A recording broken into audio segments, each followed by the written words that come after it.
bonjour à tous, merci pour ce combat. Voilà maintenant un an, le 16 septembre 2022, une étudiante iranienne mourait. La police des mœurs lui reprochait d'avoir mal mis son voile. Elle s'appelait Mahsa Amini. Depuis, il y en a eu bien d'autres. Ainsi commence l'histoire de la révolution Femmes, Vie, Liberté.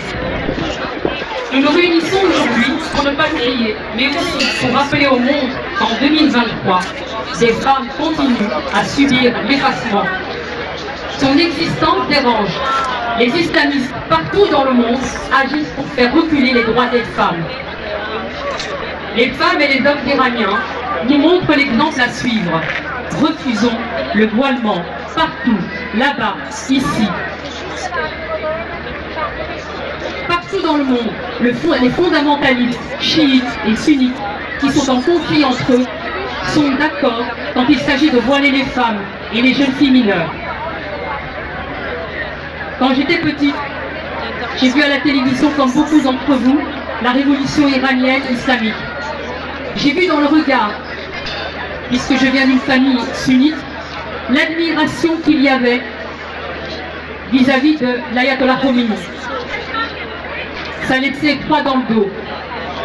À partir des années 80, il y a eu une surenchère du voilement partout dans le monde, entre sunnites et chiites. Ils ont compris que l'éducation islamique passe par les femmes et on leur donne les missions de transmettre les valeurs islamiques pour éviter la fitna, la séparation entre les musulmans. Nos dirigeants en Europe prennent-ils conscience du problème lorsqu'ils financent des campagnes pro-hijab?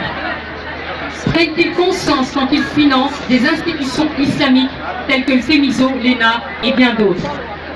Prennent-ils conscience quand ils ferment les yeux sur l'avancée de l'islamisme en Europe? Prennent-ils conscience quand ils reçoivent le maire de Téhéran, Ali Reza Zakhiniki, et organisent une réception à l'hôtel de ville de Bruxelles, pendant que des jeunes filles et des jeunes garçons sont torturés et assassinés en Iran? Prennent-ils conscience quand ils cèdent dans les négociations en libérant le djihadiste iranien Assadollah Afzali? Et qu'en est-il de Ahmad Reza Jalali, professeur invité de la VUB, qui est détenu depuis 7 ans en Iran? Ce deux poids deux mesures nous rappelle que nos vies valent finalement moins que ceux qui sont libres ici.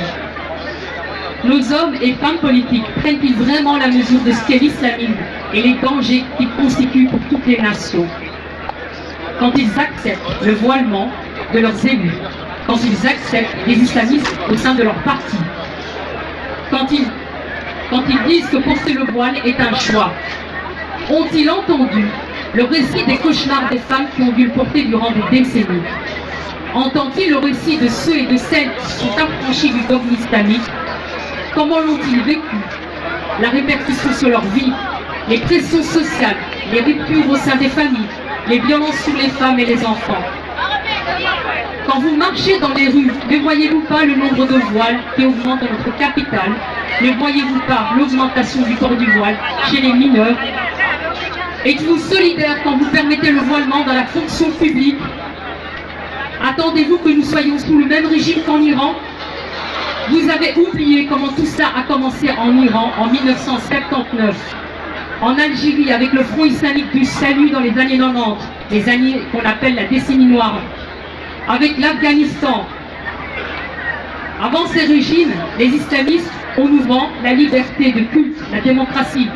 Lorsqu'ils arrivent au pouvoir, ils transforment tout en obligation et ils commencent tous par le voilement de toutes les femmes et ça finit par des exécutions. Les fondamentalistes veulent une théocratie partout où ils sont. Ne pas les combattre ici, c'est soutenir ces régimes dans leur pays et mettre en péril ceux qui se battent. Ici même, dans certaines manifestations, on envoie des gens pour surveiller tous ceux qui combattent l'islamisme. À ces individus, je dis que nous, ici, nous soutenons et soutiendrons les femmes et les hommes iraniens contre le régime théocratique d'Iran et contre tous les islamistes sunnites et chiites.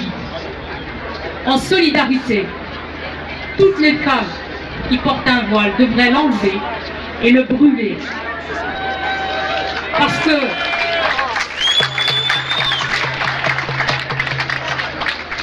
il faut refuser l'effacement des femmes. Ce voile, c'est l'effacement des femmes. Ce voile rend votre humanité invisible, notre humanité en tant que femme invisible. Il est remplacé par la visibilité du dogme islamique. Le voilement est une norme islamique, il est un dogme. Il est l'étendard de la Oumma Islamia, la nation islamique. Femmes et hommes libres, chantez, dansez, riez, vivez, faites tout ce que les mollahs détestent.